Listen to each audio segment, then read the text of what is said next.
Bismillah, alhamdulillah, wassalatu wassalamu ala rasulillah. Alhamdulillah patepang deui dinten ieu dinten Kemis kaping 16 Juli 2026. Masih dina surat Al-Furqan ayat ke-55. A'udzu billahi minasyaitonir rajim. Bismillahirrahmanirrahim. Wa ya'buduna jeung itu jalma-jalma ibadah nyaeta jalma-jalma kafir min dunillahi salianti ka Gusti Allah. Jadi manehna mah jalma kafir mah nyembahna teh kana berhala, kana patung, kana cai, kana tatangkalan jeung sajabana. Anu eta patung jeung berhala teh malayang fa'uhum perkara anu henteu matak mangpaat hum pikeun itu jalma-jalma anu nyembahna. Wala yadurruhum jeung teu matak jadi mudarat itu berhala patung jeung sajabana lamun ditinggalkeun teu disembah, teu matak mudarat, teu matak manfaat. Wa kana jeung bukti al kafiru jalma-jalma anu kafir anu menyembah berhala jeung patung jeung seuneu jeung sajabana ala robbihi karena sesembahanana itu jalma-jalma kafir dohiron dohir ngabantu setan. Jadi manehna boga panyangka yen eta teh ibadah ka pangeranana padahal asanya nama eta teh nyembah ka setan, ngabantu ka setan. Seterusna. Wa ma arsalnaka jeung teu pati-pati ngutus kami ka anjeun saur Allah ka Kangjeng Nabi Muhammad ila teu aya sanes kajaba mubasyiron rek mere kabar gembira ka umat mukmin jeung muslim wa nadiron jeung peringatan atawa azab pikeun jalma-jalma anu kafir. Saterusna kul bejakeun ku anjeun Muhammad ma as'alukum teu menta ka anjeun alaihi tina perkara dakwah jeung sajabana min ajrin tina upah.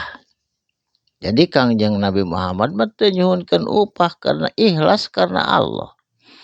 Illa kajaba man syaa sahajalma syaa anu karepna maparin kana sumbangan kanggo jihad fisabilillah ayat takhida kana yen nyandak illa robbihi ka pangeranana itu jalma-jalma tegasna ka Gusti Allah sabilan kana jalan berjuang negahkeun agama Islam. Jadi teu disuhunkeun kan lamun bade nyumbang mah pikeun perjuangan agama Islam mangga da eta mah kanggo urang-urang keneh.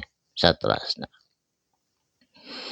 wa tawakkal alal hayyi jeung kudu tawakal atawa berserah diri alal hayyi kasaha ka Allah anu maha hirup.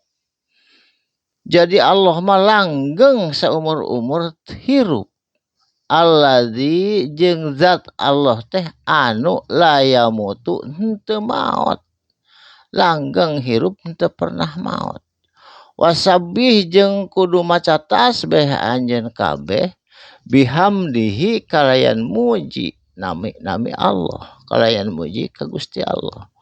Wa kafa jeung cukup bihi ku eta nami Allah, ku eta memuji ka Allah ku Gusti Allah bihi tina eta perkara bidunubihi tina dosa-dosa anjeun.